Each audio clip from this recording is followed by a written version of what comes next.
হাসিনা পালিয়ে গেল, সে দেশে তার একটাল জালের সন্তান রেখে গেছে। তার এত বড় স্পর্ধা কিভাবে হয়? তারা মনে করেছে আমাদের বৈষম্য বিরোধী ছাত্র আন্দোলনের মধ্যে বিভাজন তৈরি হয়েছে, কিন্তু না। তাদের কিভাবে সাহস হয় আমার ছাত্র ভাইদের গায়ে হাত তোলার? গণহত্যার সাথে সেই ছাত্র সংগঠন সম্পৃক্ত থাকতে পারে, তাদেরকে আপনারা আন্তর্জাতিকভাবে নিষিদ্ধ ঘোষণা করবেন। সে কি বলছে, আজকে কি বলে? তার এত বড় স্পর্ধা কিভাবে হয়? আমি আমার উপদেষ্টা মন্ডলীর কাছে যারা আছেন তাদের কাছে অনুরোধ জানাই, তাকে অতি দ্রুত এখান থেকে সরিয়ে দিন। আরেকটা কথা, আমার চট্টগ্রাম এলাকায় কিভাবে ছাত্রলীগ মাথা চাড়া দিয়ে ওঠে, তাদের কিভাবে সাহস হয় আমার ছাত্র ভাইদের গায়ে হাত তোলার? তাদেরকে সাবধান করে দিতে চাই, পুরো বাংলাদেশের ছাত্রলীগকে সাবধান করে দিতে চাই।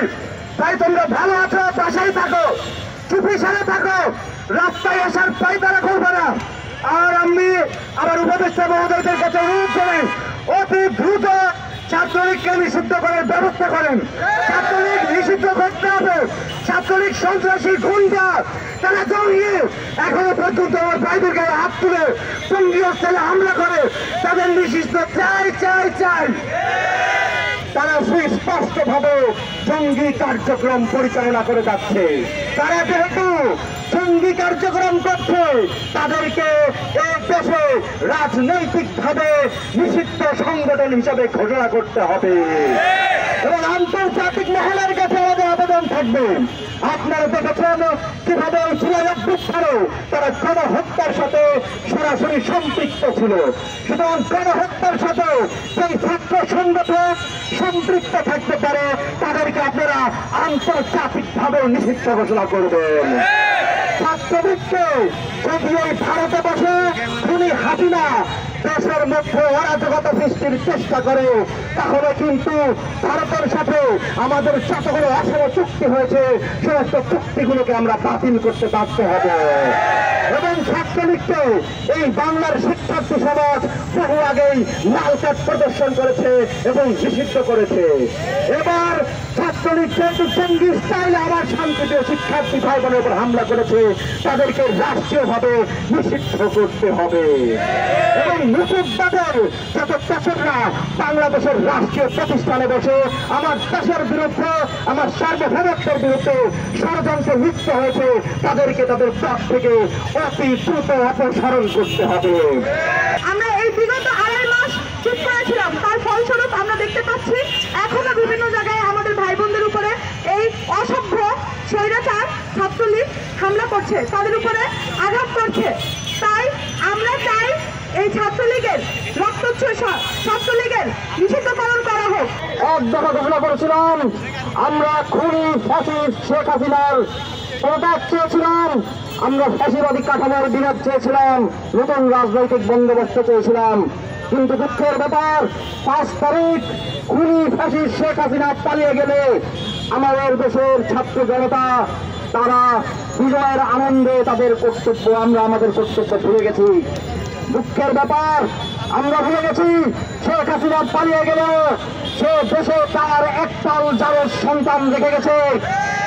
বাংলাদেশের প্রতিটি প্রতিষ্ঠানে এখনো ছাত্র যুবলীগ থেকে নিয়োগ দেওয়া টিচাররা বসে আছে। বাংলাদেশে আমাদের কৃষক শ্রমিক ছাত্র জনতার রক্ত পানি করে তারা হাজার হাজার কোটি টাকা শোষণ করে লুটপাট করে নিয়ে গেছে। এখন সেই টাকা তারা 2 হাত দিয়ে বন্যার পানির মতো ছড়ছে। দেশে প্রশাসন এবং প্রতিষ্ঠানগুলোতে কোনো টাকা আওয়ামী কিটগুলোকে সক্রিয় করছে এবং যে সকল ছাত্র জীবনের সন্ত্রাসীরা এখনো টিকে আছে তারা মাথা চালা দিয়ে উঠছে। প্রান্তীয় ভাই বোনেরা, আমাদের বুঝতে হবে বসে থাকার সময় নাই, বিশ্রাম করার সময় নাই, আমাদের বিজয় এখনো আসে নাই। আমাদেরকে সংগঠিত থাকতে হবে। প্রতিটি এলাকায় পাড়া মহল্লায় নতুন করে আবার আমাদের সংগঠিত হতে হবে। শেখ হাসিনার ফ্যাসিস্ট শাসনের বিরোধী প্রতিটি রাজনৈতিক দল, সামাজিক সংগঠন গোষ্ঠীকে এক জায়গায় নিয়ে এসে যতদিন না পর্যন্ত বাংলাদেশ থেকে মুজিববাদের সর্বশেষ চিহ্নটুকু না যাবে ততদিন পর্যন্ত ঐক্যবদ্ধ হবে, রাজপথে থাকতে হবে। বৈষম্য বিরোধী ছাত্র আন্দোলনে বাংলাদেশের আপামর জনতা এই সরকারকে ঐক্যবদ্ধ হয়ে সহযোগিতা করে যাচ্ছে। কিন্তু এই খুনি হাসিনার দেশের এখনো পর্যন্ত তৎপরতা চালিয়ে যাচ্ছে।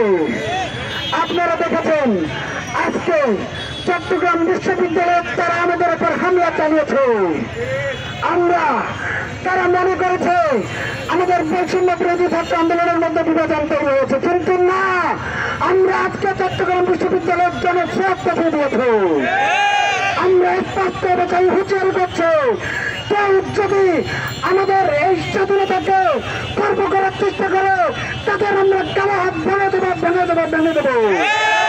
আমরা চাই আমরা যাদের রক্তের বিনিময়ে